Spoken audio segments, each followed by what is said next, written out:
So let's talk now about the real part of labour that everyone worries about, and it is the pain of labour. So let me explain what might be causing the pain of your labour. So first of all, I've explained this before, that if normally we have a muscle that is contracting and loosening and another one, so this one's contracting like this. When we're in labour, both are actively contracting, and that can lead to a lot more intense sensation, not necessarily pain, just more intense. So if you were tensing the muscles in your arm for a long period of time, it's that type of intensity. So another part of pain in labour is actually because you're frozen in fear. So the fear response triggers cortisol in our body, which puts us in a fight or flight mode, which means that we struggle to release the hormones needed to be able to labour and progress. So if you think of this in a way of if we were still in the wild and we were starting to labour, and a wild bear came up to us trying to obviously kill us, and we were trying to run away, your body would naturally know instinctively not to release the baby, because then the baby would be in threat. Your body actually has the ability to hold the baby in if you're perceived to be in fear. So obviously for a normal birth, we're not in the wild, we need that relaxing environment to be able to progress with our labour in a real, natural, safe way.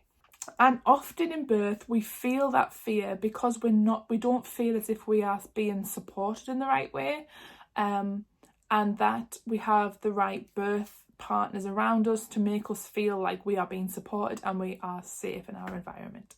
Another reason for pain in labour is that we are not getting enough oxygen to our muscles. And again, this comes from holding our breath when we're in pain. Instead of breathing in a deep breath and letting it go, we're actually holding it in, and that's meaning that we're not getting enough oxygen to the muscles that need it to be able to contract. So the best thing for this obviously is to learn some relaxation techniques that are going to help you be able to practice some deep breathing techniques, to be able to relax, to allow the body to flow through oxygen that it needs. It is also beneficial to use relaxing techniques between contractions because it means we're starting from back down to neutral level. So say for instance we have a contraction and our pain goes up to here. If we are not coming back down before the next one, we're going from here, we're just going to go up and up. Whereas if we can pull ourselves back down to neutral, by the time the next contraction happens, we're only going to here and back down, here and back down. We're not up and up and up. All by learning some relaxation techniques. So now I'm going to share with you some techniques to use to help you with pain in labour. Like we've mentioned, we're going to learn some deep breathing techniques. It is also beneficial for your partner to learn some massage techniques so they can massage you between contractions, which can help relax you. You can also do some little tickles, so like this little type of movement.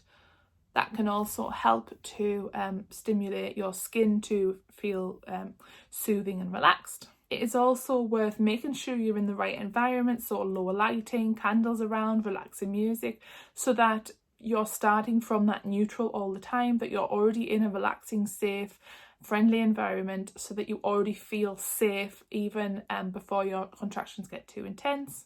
And like I've mentioned throughout this video, focusing on your breath during contractions and in between, breathe normally, because often if you do 3 deep breaths during a contraction, the contraction's over in no time. I hope this video helps you with managing your pain in labour.